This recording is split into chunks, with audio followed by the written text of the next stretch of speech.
Wala tayong training ngayon. Kaya, sa-ibiri muna kayo tatambay. Okay. Let's go! Tambay na! Baka tambayan pa ng iba yan. Sige kayo.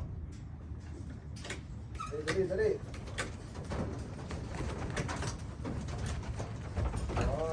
Wala tayong long fly too. Yan. Walang long fly. Ayun na muna.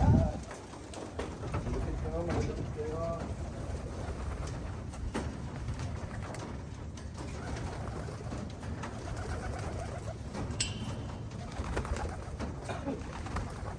Sabat. Tahan. Sabat.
Ilalamig kayo na. Oy, hindi. Nakapasok mga ibon.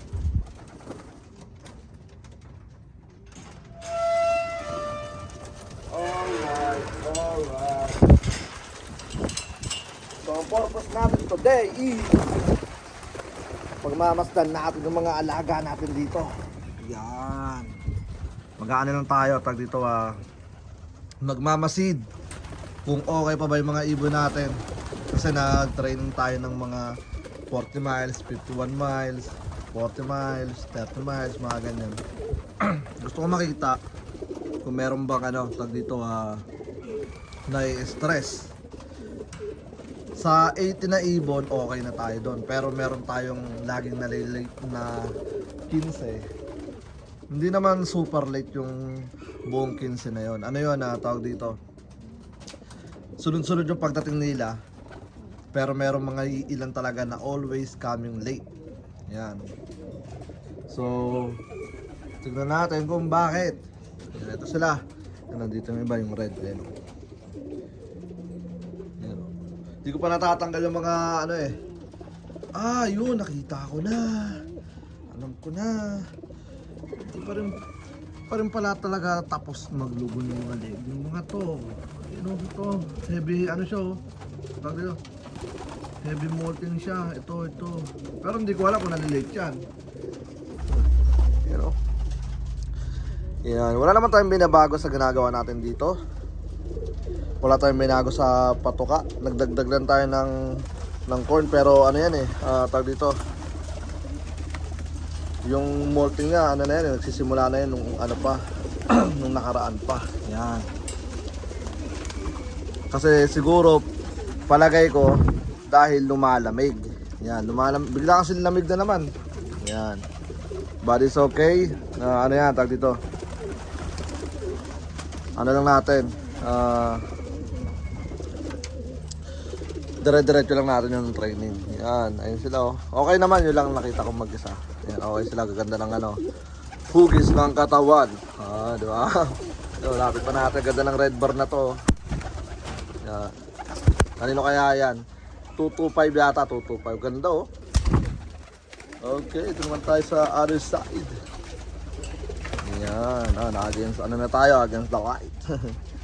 Yan. Yun, di ko pa pala natatanggal yun. Nilagay ko lang yan dyan. Ilalabas ko nga yan dyan mamaya.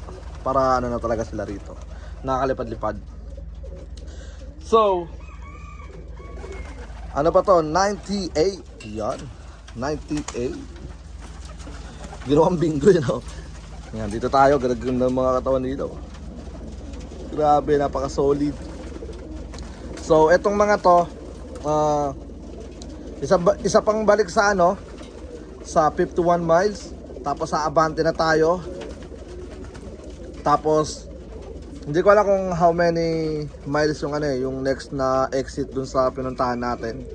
So, kung ilan miles man yung exit dun, yun na yung magiging next na toss nila.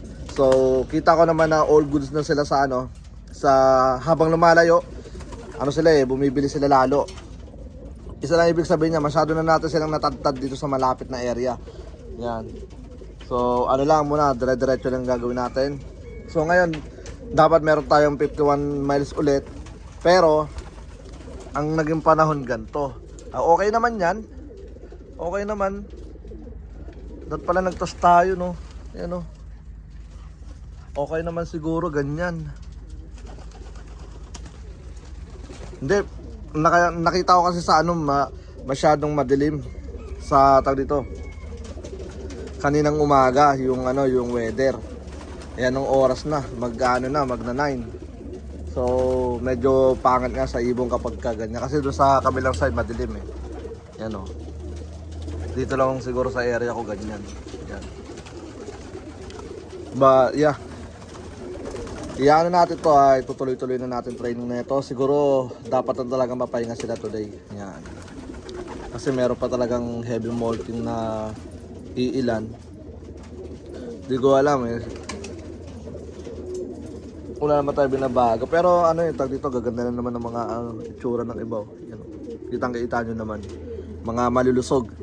Ano yan, mga maskulado. Yung iba bangkain yung katawan. Yan. Halos, at tuwing nagtitraining tayo, lahat yan nahawakan ko. Tsaka si ama. Kasi nga, dinadokma lang namin yan isa-isa. Dito kasi nahirapan ako rito. Ipupush ko sila. Medyo di sila masyado yata nasanay. But it's okay. Unti lang naman to. Nasa 98. Ngayon 98 na lang sila. Ganda. Sarap na ito kapag ano. Ito gandang off-color. Yan. Isa sa mga tag dito. Masusubukan dito sa kampo. Ayan Grizzle. Ayan. Ito kay kay Ate May. Tapos itong Grizzle na to, hindi ako nagkakamali kay kay The Poor Culture yata, parang ganon. Creature, parang ganyan. Yan, taga Cali. Yan. Alright. Yung red blue check. Siguro magparonda na lang tayo para mapagpag sila Yan. Hindi, pahinga na lang para bukas. Tingnan natin. Titingnan ko muna weather. Pagka maganda weather, pahinga lang sila. Pero pag pangit weather bukas, low fly tayo. Para tag dito. Ganda Ang inaabangan ko rito, maumpisaan na natin magawa yung paganon. Yun Nakasetup na yan Pinapatuyo ko na lang muna yung tag dito yung lupa Tsaka nakaplano na kung paano. Tsaka yung mga screen natin na galing dito sa stockboard natin. Tinabi ko kasi alam ko magagamit pa natin yan. So, eto matatanggal tong Avery na to. Bali magiging file pala siya. Di na natin tatanggalin yan. Iyaano na lang natin na renovate. Kumbaga, yung flooring niya papalitan natin. Tapos yung isasagad natin hanggang baba. Basta may mga plano tayo niyang malupit. Tapos, pag ganun siya, pag ganun, dadagdag tayo ng onti dyan. Siguro mga 4 feet. Tapos pag ganun, hanggang doon sa may sa may sirang damo na 'yon. Para malawak pa rin yung tag dito yung pintuan natin. Kailangan medyo malayo sa bahay. Alright, siguro mga 8 feet siguro yung layo pag ganun. Yung kakasya lang kakasya lang mga 700 na ibon, pero hanggang 600 lang tatanggapin natin or 500 mga ganyan. So, tingnan natin kung mabubuo natin next year. Yan. Alright, so tignan din natin yung special race natin na off color kung may mga magsasend ng pula. Yan. Mag-ano rin tayo doon kukuha rin tayo ng trophy para sa pula. Kasi nakakatawa, tingnan nyo. Ayun Isipin nyo madami pula. Yung mga off color red, opal, di ba? Medyo magandang tignan. Pero sa mga blue bar white flight, blue bar, blue check, splash, gristle, ano lang yan dito regular race lang yan, kumbaga regular. Yan. So, yun na nga mga kaburo ko to, bali dito na lang muna yung video natin. Yan. Dito muna sila tatambay all day. Pag-isipan ko pa kung magpaparonda ako kasi check ko muna yung yung weather natin. Yan.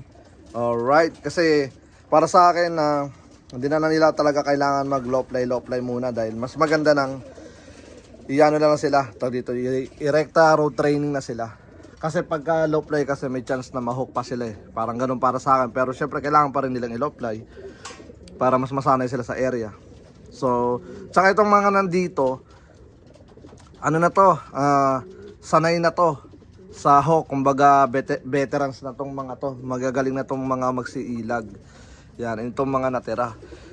So, di na sila basta-basta. Yan. Alright, so yun na nga. Hanggang dito na lang muna ang video natin. Huwag niyong kalimutan i-subscribe ang ating YouTube channel. Hanggang sa muli, syempre, ako nga po pala ulit si Brown G. At welcome sa akin channel. Peace out, yo, let's go! YouTube channel ko is Capistrano Love. Same lang ng ating Facebook page.